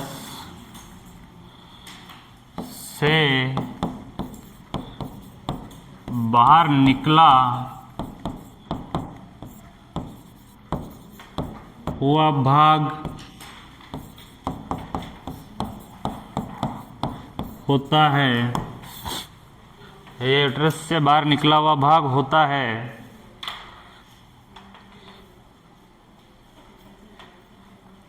इसकी लंबाई 2.5 सेंटीमीटर, इसकी लंबाई 2.5 सेंटीमीटर और इसका व्यास 2 मिलीमीटर होता है। इसकी लंबाई कितनी? इसकी 2.5 सेंटीमीटर और व्यास कितना है? 2 mm। थर्ड लिखना है एम्पुला।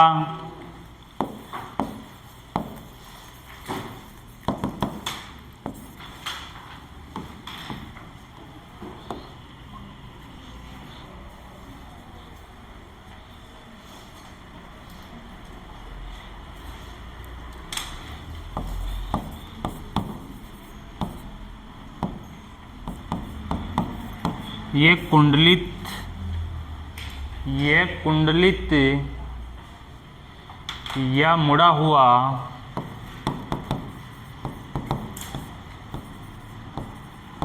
भाग होता है।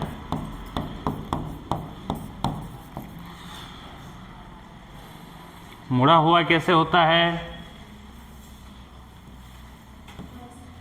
ये कैविटी किस तरह है? इस प्रकार से मुड़ा हुआ भाग होता है। ठीक है, तो यहां तक के वाले भाग को क्या बोला गया?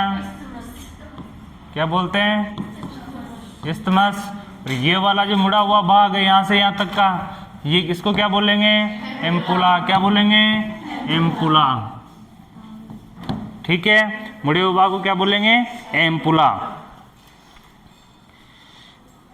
इसकी लंबाई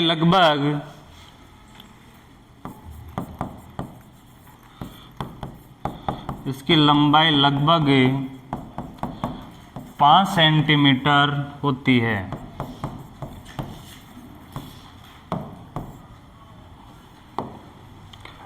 इसकी लंबाई कितनी होती है? लगभग 5 सेंटीमीटर।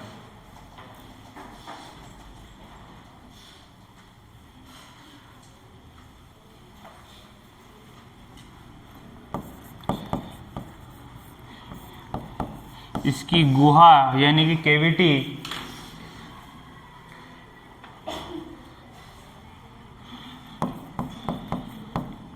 तुलनात्मक रूप से, यानी सभी की तुलनात्मक रूप से अधिक चौड़ी होती है। यानी कि इसकी कैविटी है तुलनात्मक रूप से हर पार्ट से क्या होती है? अधिक चौड़ी होती है।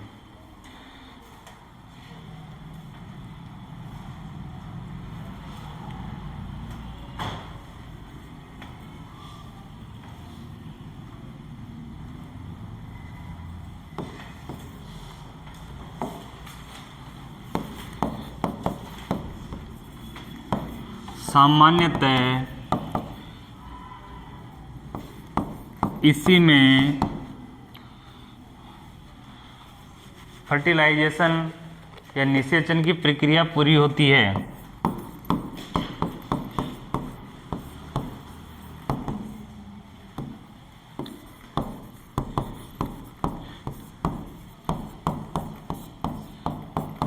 फर्टिलाइजेशन कौन से पार्ट में होगा?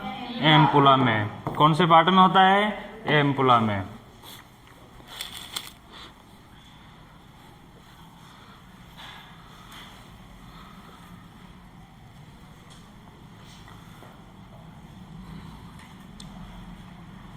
लास्ट लिखना चौथा भाग लिखना इसका, इनफंडिबुलम।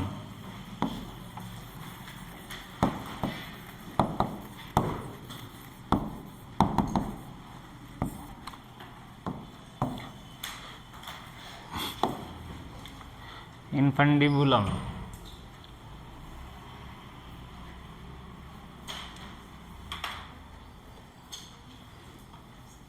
इसकी लगभग लंबाई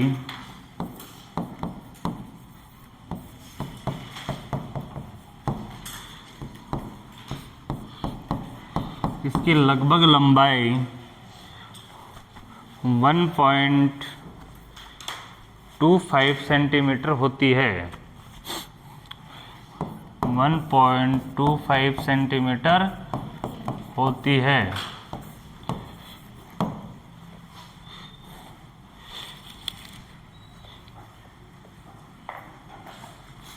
इसे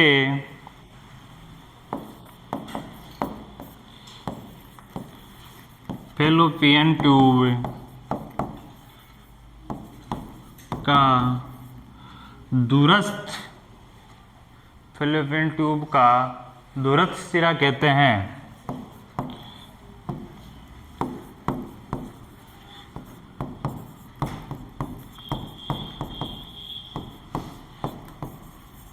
कौन सा सिरा कहेंगे इसे? दूरस्थ सिरा कहेंगे।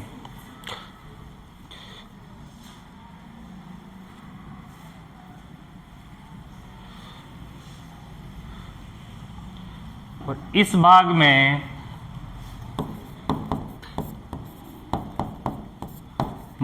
में सबसे अधिक व्यास होता है।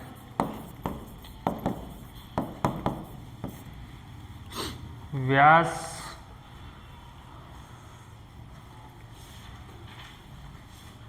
होता है लगभग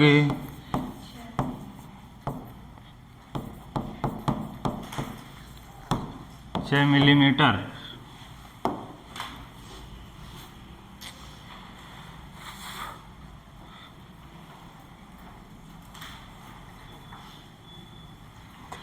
इसी में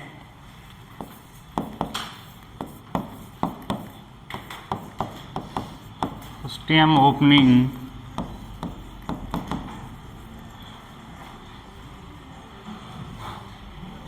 पाई जाती है।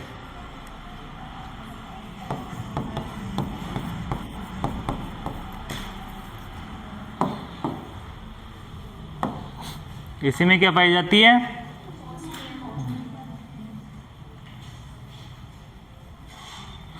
जो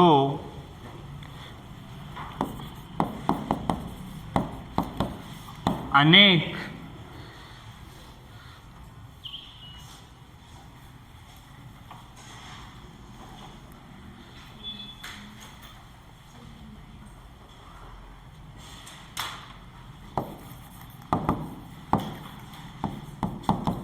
फिम्ब्रिया से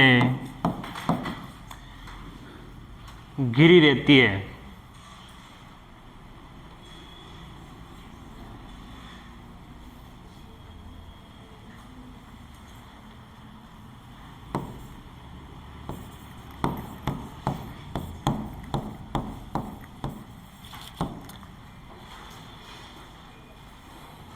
घिरा रहता है।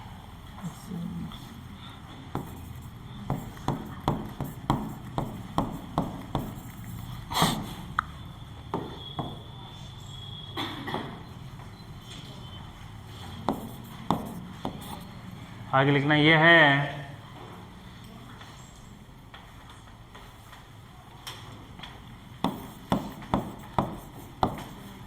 ओवम को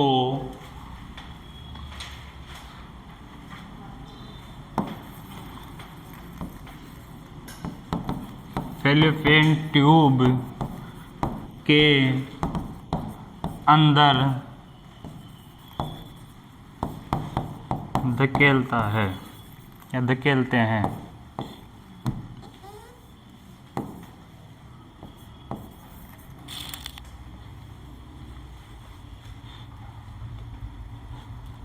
ये जो अंगुली जैसे स्ट्रक्चर होती है क्या काम करती है? ट्यूब के अंदर धकेलती है। ओवरी से ओम लेती है और उसको क्या करती है? फैलोपियन ट्यूब के अंदर धकेलने का काम करती है।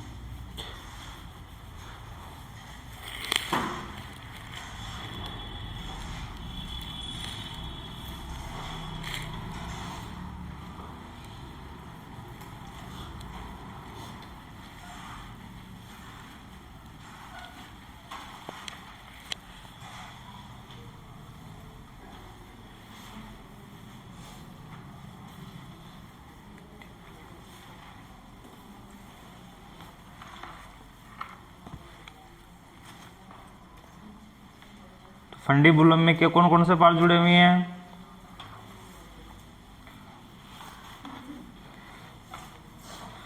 फंडीबुलम में कौन कौन से पार्ट जुड़े हुए हैं?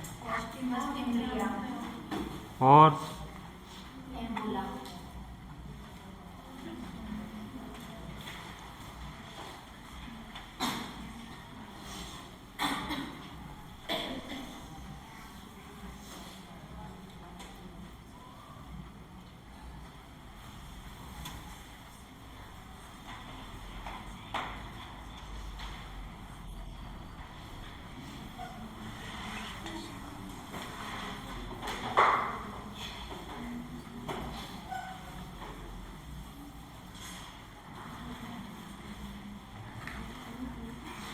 हेडिंग लगाना इसके स्ट्रक्चर।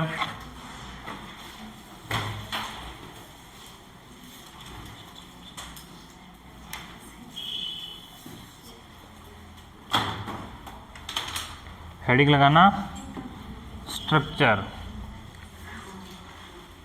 ब्रेक चाहिए? ब्रेक चाहिए क्या?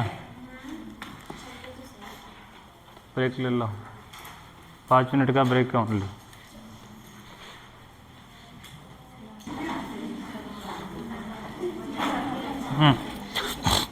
आगे देख रहे थे अपना स्ट्रक्चर।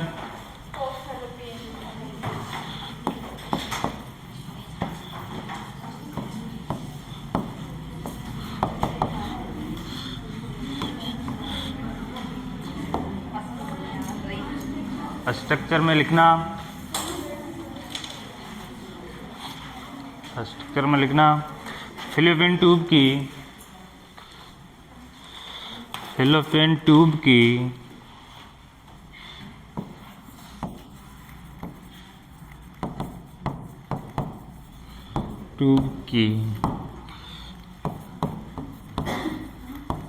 चार लेयर होती है। कितनी लेयर होती है?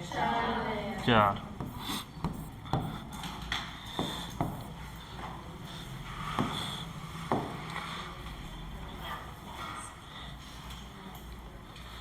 जिसकी पहली लेयर है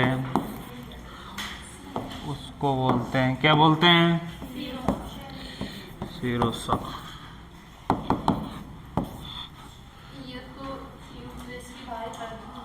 तो वही यूटेरस की बाह्य परत तो होगी जो फैलोपियन ट्यूब तक कवर करते हुए आएगी। लेयर तो वही तो है, सारा है तो यूटेरस का पार्ट ही तो अभी तो जो बाह्य स्ट्रक्चर पूरी इसकी बनी हुई है।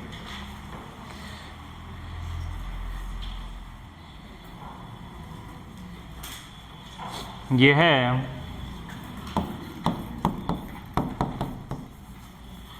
Visceral peritoneum.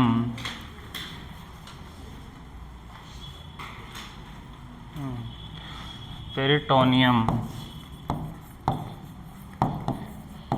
की बनी होती है। किसकी बन रही है? वो भी उसी की बन रही थी, क्योंकि बाह्य परत दोनों क्या है, वो सारी क्या है, एक ही है, क्योंकि यूट्राइन कैविटी की जो बाह्य परत है वही है। ये ब्रॉड लिगामेंट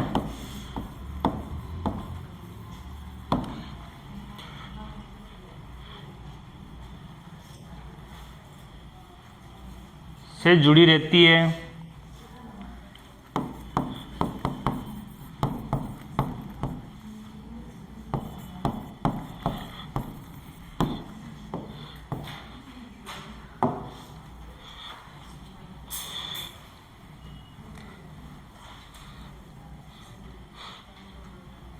ये सबसे बाहरी स्तर होता है, ये सबसे बाहरी स्तर होता है।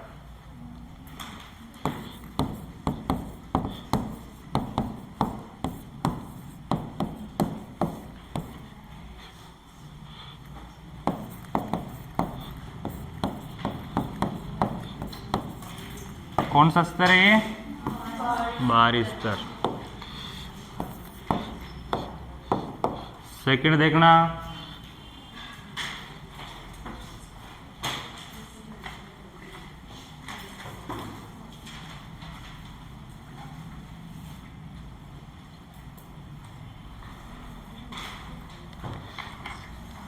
इसके स्तर का कोई चित्र हो तो मैं चित्र दिखाता हूँ।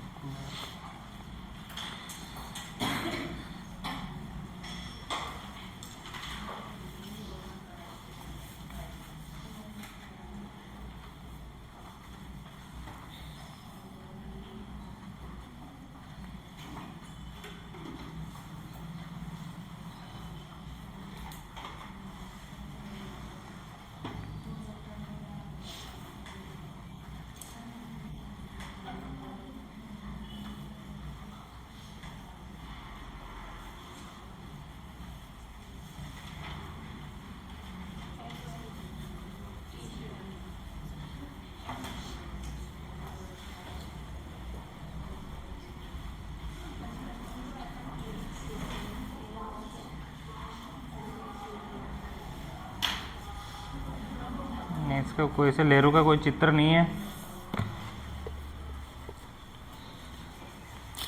सेकंड लिखना, एडवांटेटिया।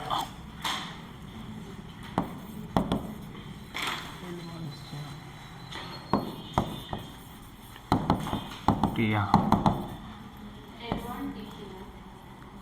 टिटिया।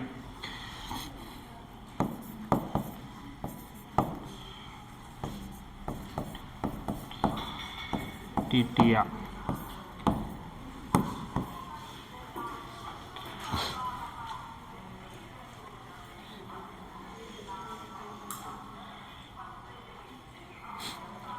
यह संवहनीय स्तर होता है, यह संवहनीय स्तर होता है।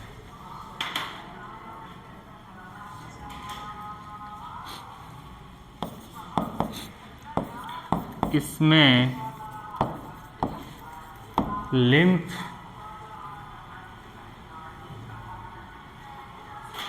एवं ब्लड वेसल्स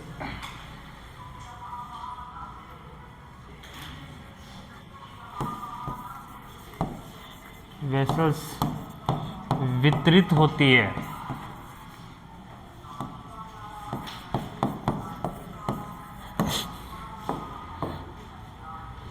लिम्फ एवं ब्लड वेसल्स कौन सी लेयर में रहती है?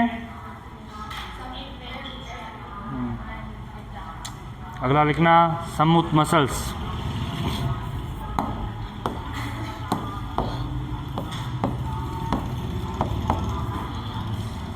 स्मूथ मसल्स,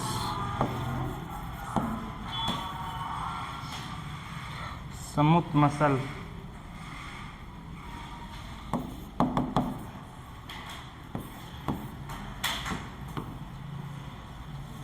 स्मूथ यानी चिकना, सॉफ्ट।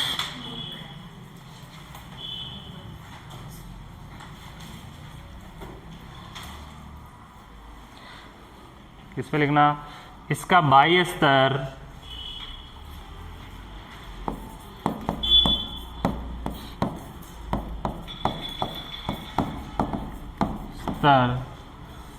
लॉन्जिट्यूडिनल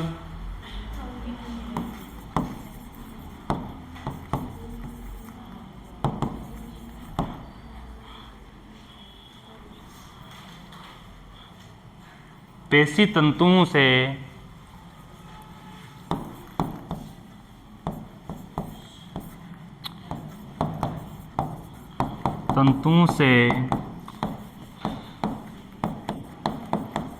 बना होता है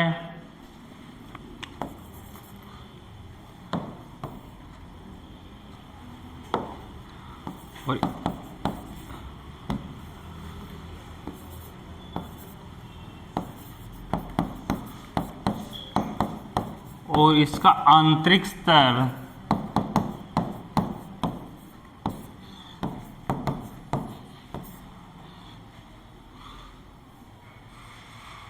यानी अंदर वाला स्तर circular muscles fibre circular muscles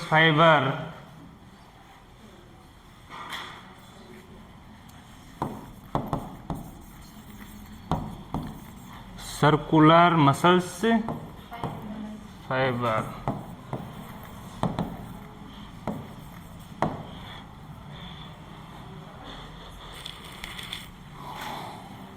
का बना होता है।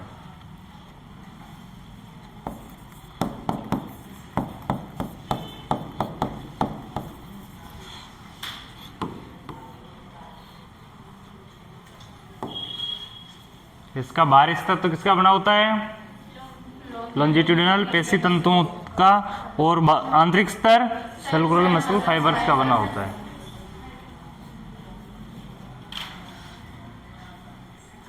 और लास्ट स्तर देखना इसका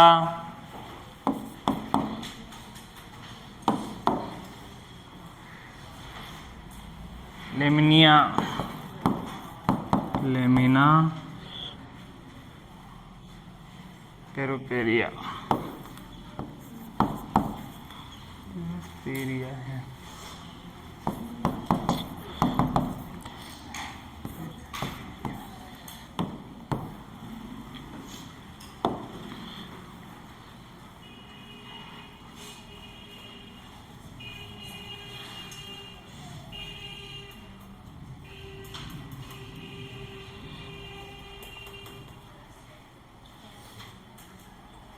ये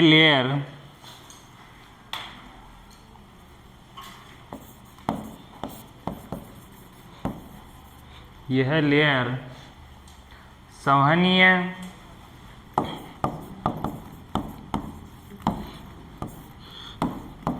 संयोजी ऊतकों की बनी होती है।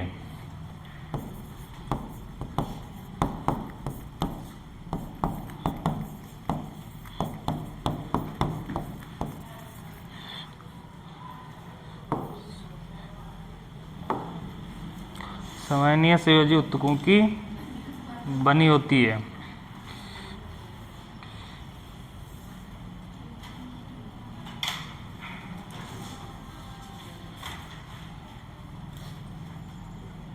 एवं फैलोपियन ट्यूब के आंतरिक सतह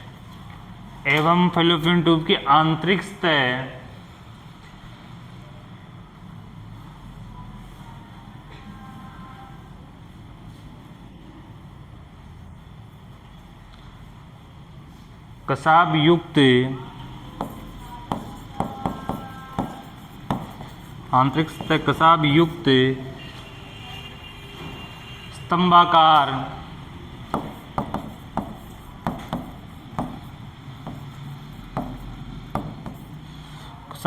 स्तंभाकार उपकला से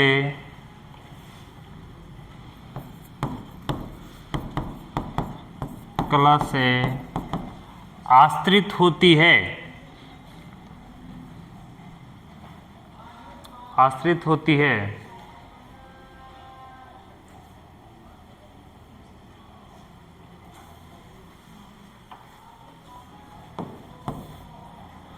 और यह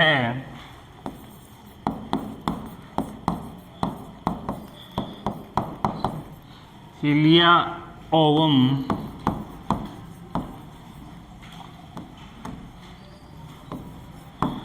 को गति देने में सहायता देती है, गति देने में सहायक होती है, देने में सहायक होती है।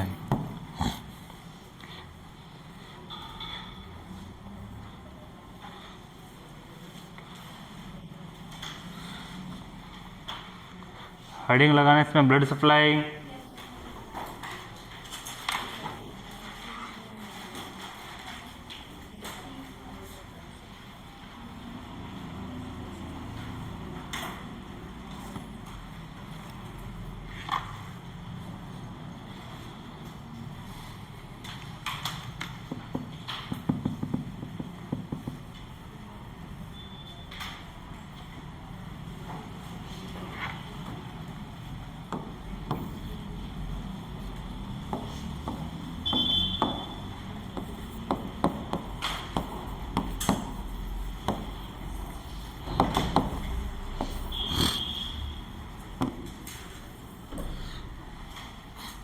Blood supply,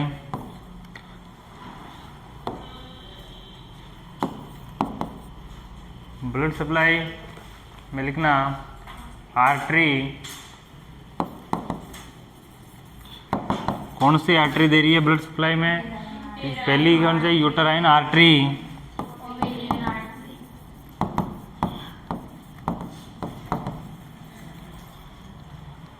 uterine artery. और सेकंड कौन सी है? Ovarian artery.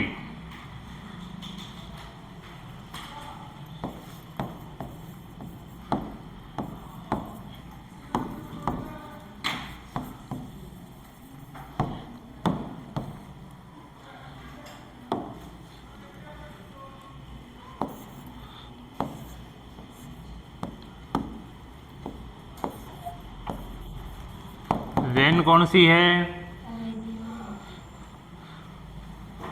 कौन सी वेन है? Ovarian when.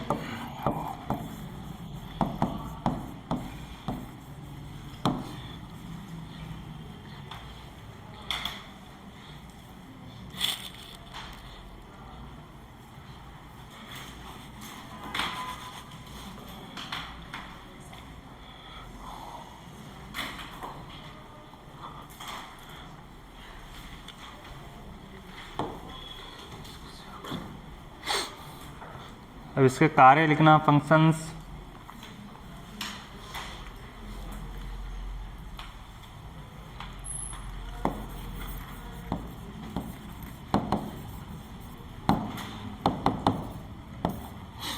फंक्शंस क्या क्या है?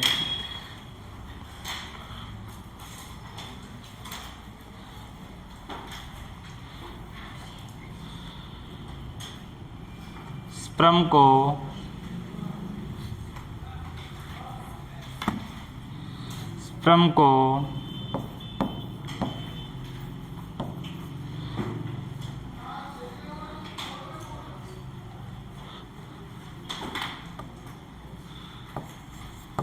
स्पर्म्स को एम्पुला,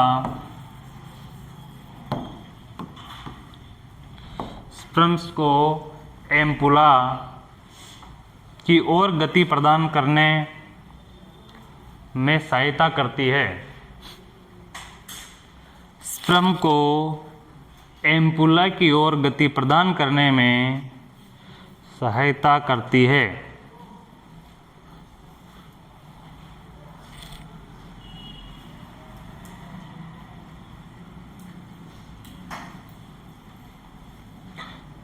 एवं साथ ही ओवम को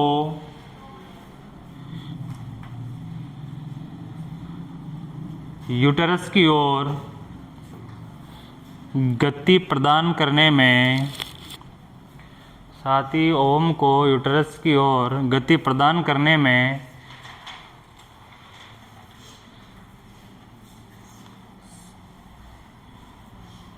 सहायता करती है।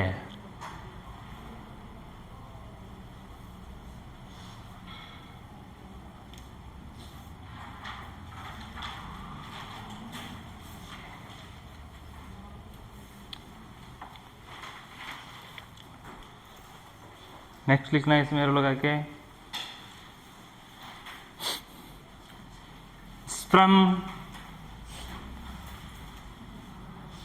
और ओवम में फर्टिलाइजेशन करवाने में सहायता करती है या फर्टिलाइजेशन में सहायता करती है। ओवम फर्टिलाइजेशन में सहायता करती है या निषेचन में सहायता करती है।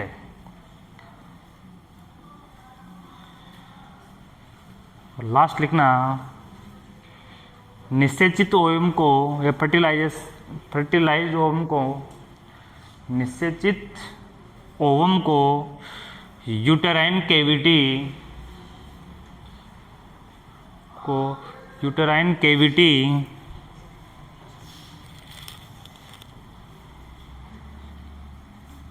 में लाती है।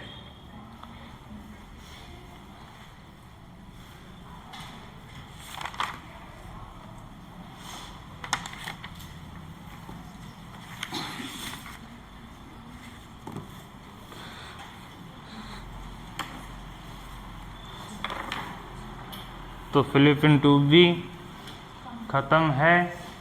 अब जो अपना अगला पार्ट आएगा उसका नाम क्या है? ओवेरीज। हिंदी में क्या बोलेंगे इसको? अंडाशय।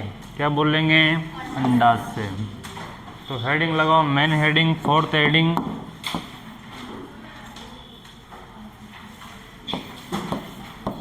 ओवेरीज।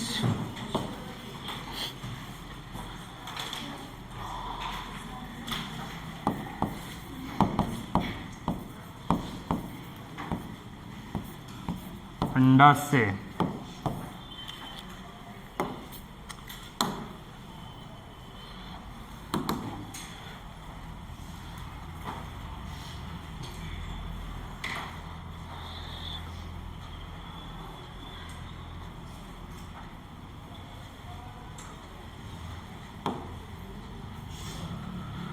ये नजर आ रहा है आप लोगों को? ये होती है अंदर से ओवरी। ये क्या है? ओवरी। ओवरी एक लिगामेंट से जुड़ी होती है। कौन सी कैविटी से? यूटेराइन कैविटी से। किससे जुड़ी रहती है? यूटेराइन कैविटी से एक लिगामेंट की सहायता से जुड़ी रहती है। और ओवरी का मेन काम क्या है? ओवम बनाना। क्या बनाना? ओवम बनाना। तो एक ओवेरीज होती है, ये भी क्या है कि एक सेल्स का ही रूप है। किसका रूप है? सेल का। सेल यानी कोशिका, यानी कि एक कोशिका का ही रूप है जो एक नई कोशिका को क्या करती है? जन्म देती है, एक नई कोशिका को बनाती है। दूसरी, ओवेरी के अंदर लाखों की संख्या में क्या रहते हैं? ओवम रहते हैं। किसकी संख्या में रहते हैं? लाखों की संख्या में। लेकिन ये क्या करती है?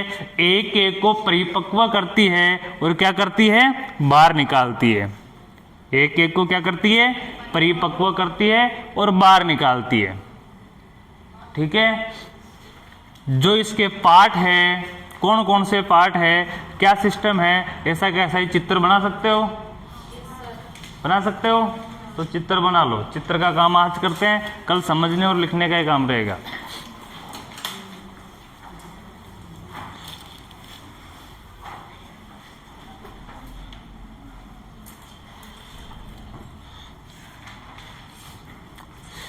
इसमें ये वाले पार्ट है, ये कौन से पार्ट कहते हैं? प्राइमरी फॉलिकल्स, यानी कि परिपक्व होने वाले अंडे।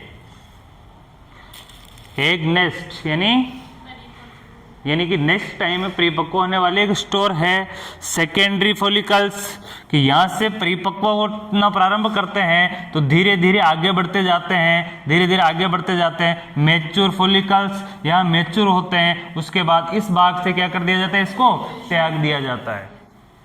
ठीक है, ये एक स्ट्रक्चर है। कार्पस लूटियम है, कार्पस